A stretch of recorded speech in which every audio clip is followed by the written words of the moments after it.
ശ്രീമദ് ഭഗവത്ഗീത അധ്യായം 6 ശ്ലോകം 36. അസംയദാത്മനാ യോഗോ ദുഷ്പ്രാപ ഇതി മേ മതിഃ വശ്യാത്മനാ തു യതതാ ശക്യോ വാപ്തുമുപായതഃ. നിയമിതമല്ലാത്ത അന്ധക്കരണത്തോടുകൂടിയ ആളാൽ യോഗം എളുപ്പത്തിൽ പ്രാപിക്കാവതല്ല.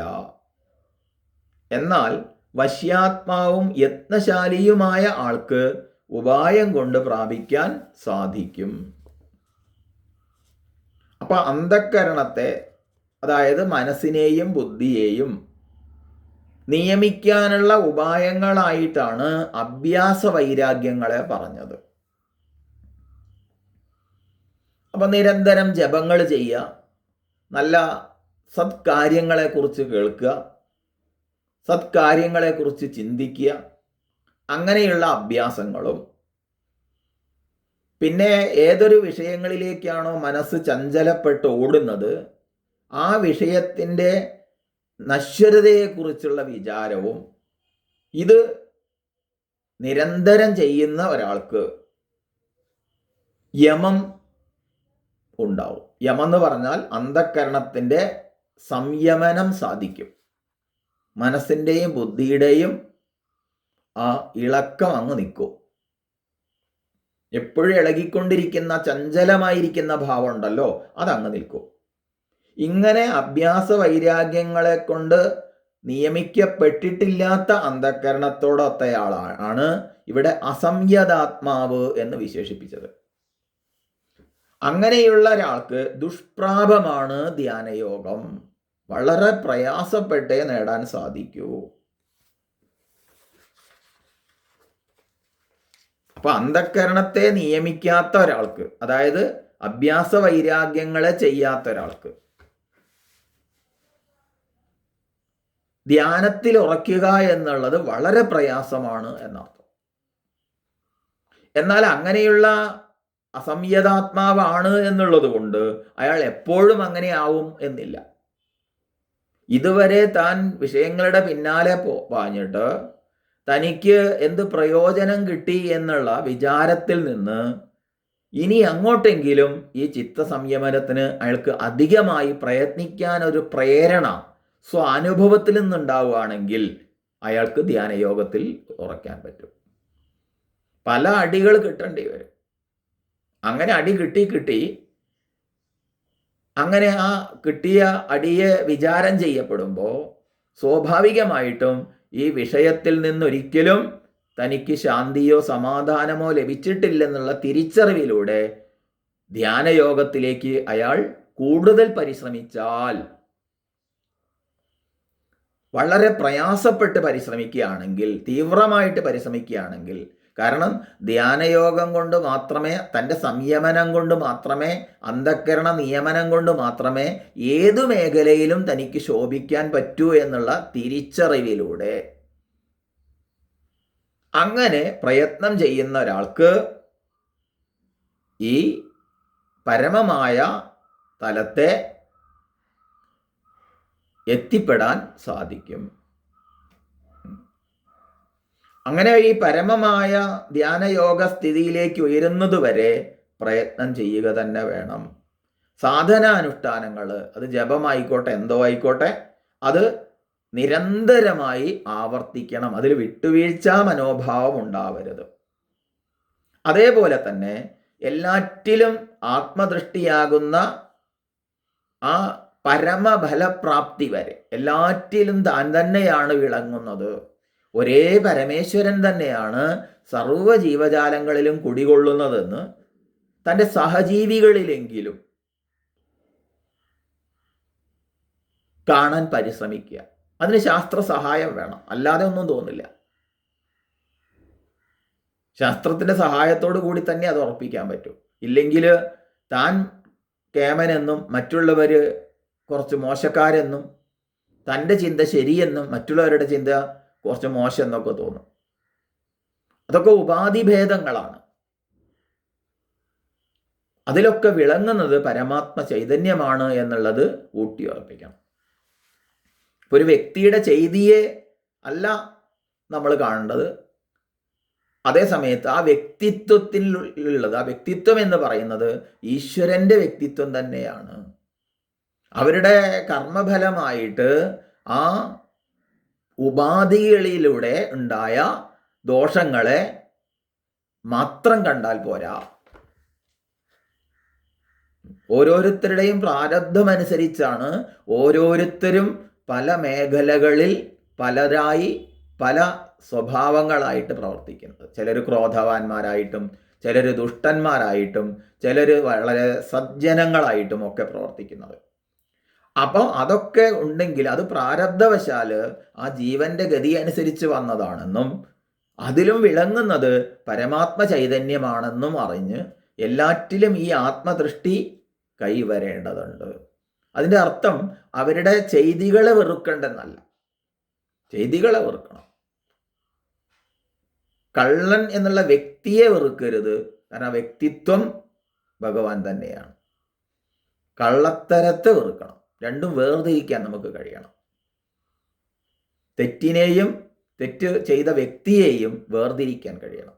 അല്ലെങ്കിൽ ഒരു തെറ്റിൻ്റെ പേരിൽ നമ്മൾ ആ വ്യക്തിയെ വെറുക്കും. അത് പാടില്ല. കാരണം അതിലും വിളങ്ങുന്നത് ഭഗവാൻ തന്നെയാണ്. അത് അവരുടെ പ്രാരബ്ധവശാൽ ആ ജീവന്റെ ഗതി അനുസരിച്ച് അങ്ങനെ വന്നതാണ്. അപ്പം അതിനെ ഉൾക്കൊള്ളാൻ സാധിച്ചില്ലെങ്കിലും സാധിക്കുകയും വരുത്. തെറ്റിനെ ചൂണ്ടിക്കാണിക്കണം. പക്ഷെ അതേ സമയത്ത് അയാളെ വെറുക്കരുത്. തെറ്റ് ചെയ്തവനെ വെറുക്കരുത്, തെറ്റിനെ വെറുക്കണം. ഇത് വേർതിരിക്കാനുള്ള കഴിവുണ്ടാവണം.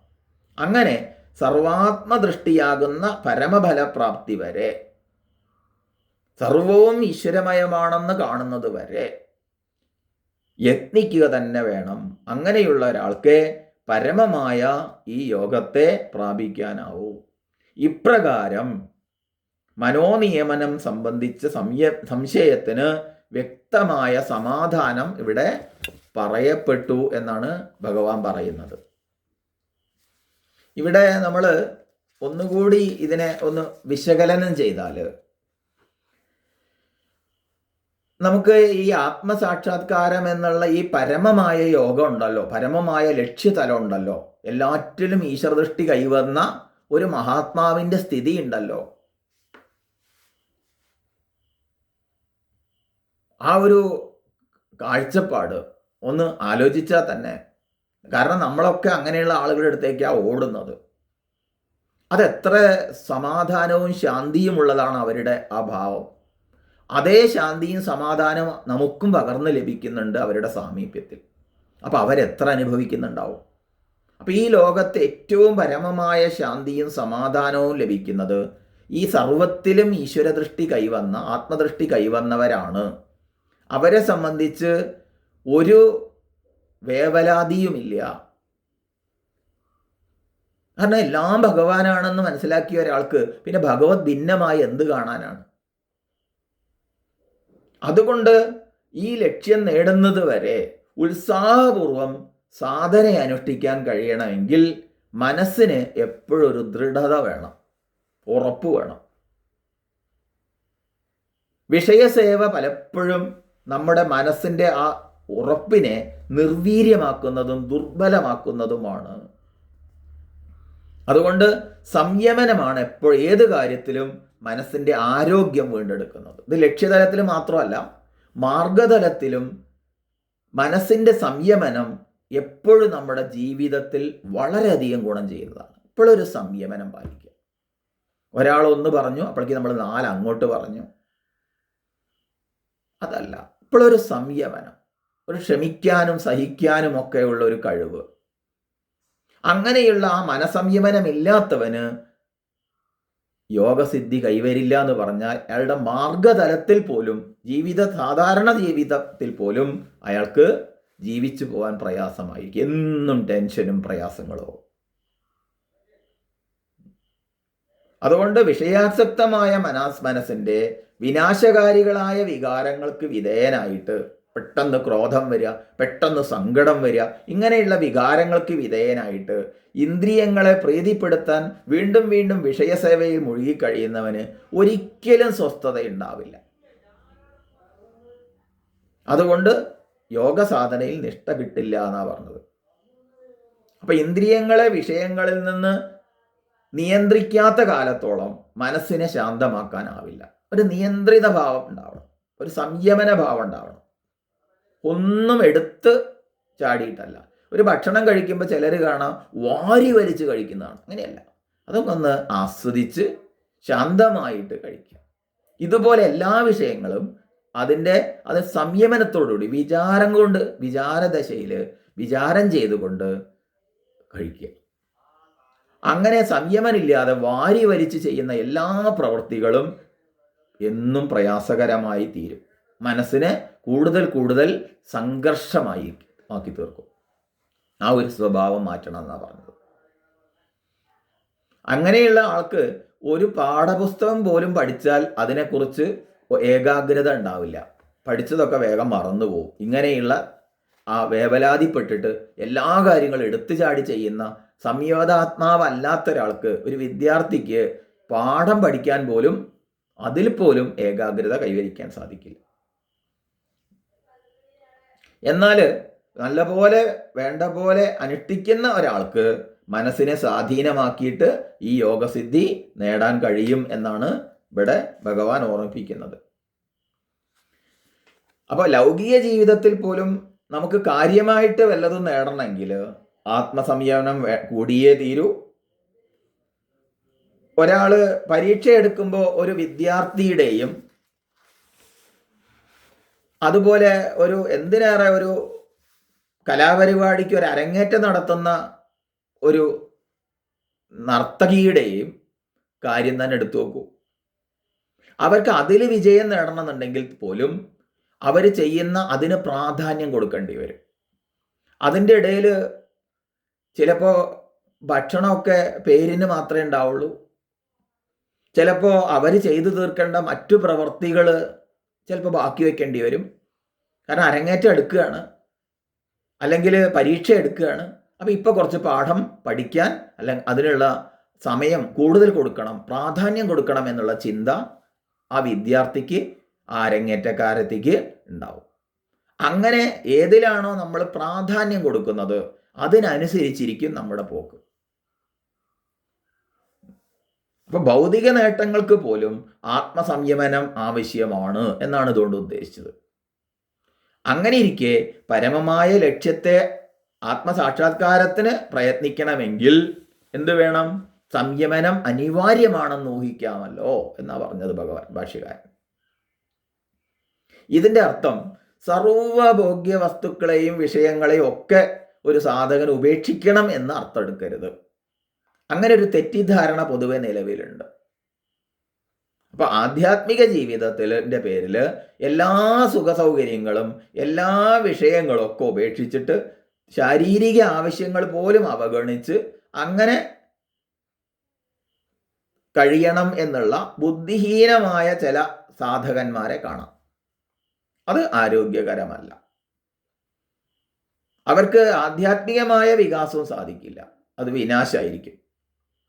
അതുകൊണ്ട് ഇങ്ങനെ ഒരു ആപത്ത് നമുക്ക് വന്നു പെടരുതെന്ന് വിചാരിച്ചിട്ട് ശരിയായ വഴിക്ക് ഏതിനാണോ പ്രാധാന്യം കൊടുക്കേണ്ടത് അതിന് പ്രാധാന്യം കൊടുക്കുക എന്നുള്ളതുകൊണ്ട് മറ്റൊന്നും വേണ്ട എന്ന് പറഞ്ഞിട്ടില്ല.